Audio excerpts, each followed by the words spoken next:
نحمده ونصلي على رسوله الكريم أما بعد فأعوذ بالله من الشيطان الرجيم بسم الله الرحمن الرحیم۔ اللہ تعالیٰ کی اربوں خربوں رحمتیں نازل ہوں اس ذات پر جن کے سبب سے انسانیت کو وجود ملا، جن کے صدقے انبیاء کرام علیہ السلام کو نبوت ملی، جن کے طفیل ہدایت ملی، جن کی بدولت نجات ملے گی، جن کی وجہ سے رب کی رضا نصیب ہوگی۔ انسانیت کو اب تک جو کچھ خیر ملی ہے اور جو کچھ آئندہ ملے گی وہ سب آپ کے دم قدم سے ہے۔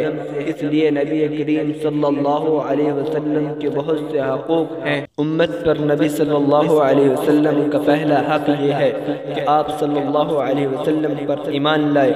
قل یا ایھا الناس انی رسول اللہ الیکم جمیعا للذی لہ ملک السماوات والارض لا الہ الا هو یحیی ویمیت فآمنوا باللہ ورسولہ النبی الأمی الذی یؤمن باللہ وکلماتہ واتبعوہ لعلکم تہتدون۔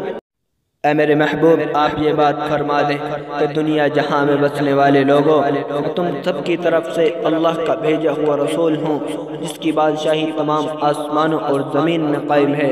اس ذات کے سوا کوئی عبادت کے لائق نہیں، وہی زندگی عطا کرتا ہے اور وہی موت دیتا ہے۔ اس لیے اللہ پر ایمان لاؤ اور اس کے نبی پر جو کہ اللہ پر اور ان کے احکام پر دل و جان سے ایمان رکھتا ہے، اور اس کا اتباع کرو تاکہ تم سیدھی راہ پر آ جاؤ۔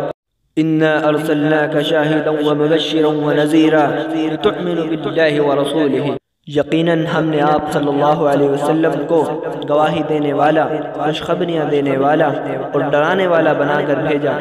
یہ اس لیے کیا تاکہ تم لوگ اللہ اور اس کے رسول صلی اللہ علیہ وسلم پر ایمان لاؤ، اور جو شخص اللہ اور اس کے رسول صلی اللہ علیہ وسلم پر ایمان نہ لائے ایسے شخص کے لیے اللہ تعالیٰ کا اعلان ہے وَمَن لَّمْ يُؤْمِنْ بِاللَّهِ وَرَسُولِهِ فَإِنَّا أَعْتَدْنَا لِلْكَافِرِينَ سَعِيرًا۔